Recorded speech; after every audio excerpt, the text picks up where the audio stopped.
The Pacific Ocean, vast and mighty. It spans nearly a third of our planet. Thousands of islands dot its surface. These islands are like tiny jewels scattered across a blue canvas. For centuries, the Pacific remained a formidable barrier. It separated continents and cultures, but the Polynesian people dared to conquer this watery wilderness. Imagine brave explorers setting sail across this immense ocean. They had no compasses or maps yet. They navigated with extraordinary precision. These master wayfinders relied on their deep connection with nature. They observed the stars, the waves, and the wind.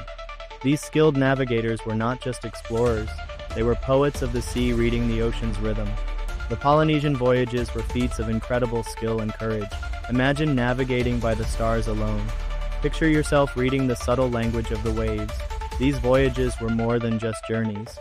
They were tests of human endurance and ingenuity for generations. These skills were passed down.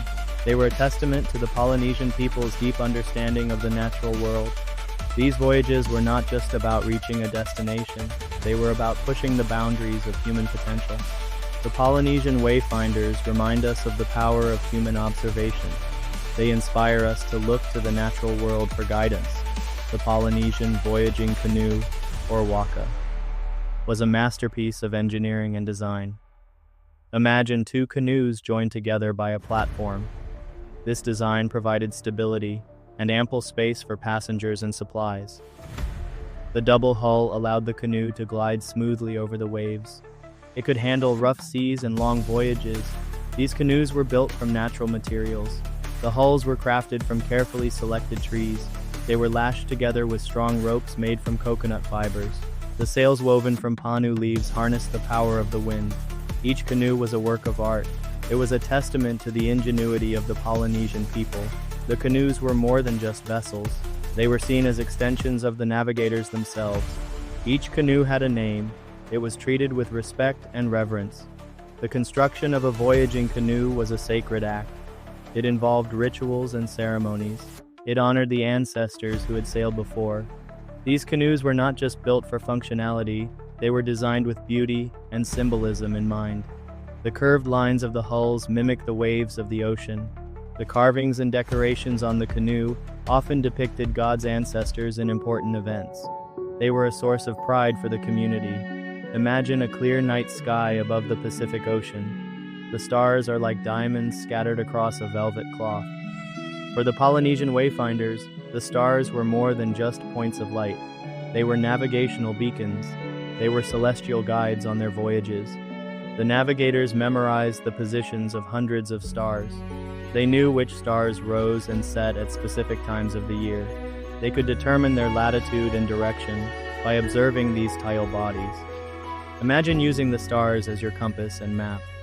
They also observed the rising and setting points of stars in relation to the horizon. These observations helped them maintain their course over long distances. Their knowledge of the stars was so profound that they could even recognize subtle changes in the night sky changes that indicated their location. This knowledge was passed down through generations of skilled navigators. It was a closely guarded secret. It ensured the survival and success of their people. The Polynesian Wayfinders' understanding of celestial navigation was truly remarkable. It was a testament to their deep connection with the cosmos. The ocean speaks to those who listen. The Polynesian Wayfinders were masters of interpreting the ocean's language. They could read the subtle signs of the waves, currents, and wind.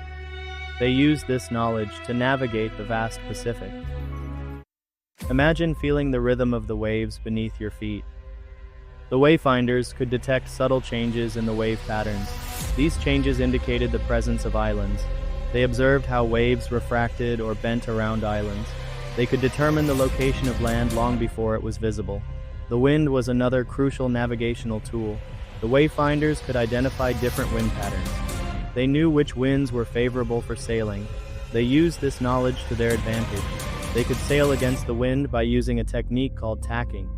This allowed them to reach their destinations efficiently. The Polynesian Wayfinders' understanding of the ocean was profound. They respected the sea's power.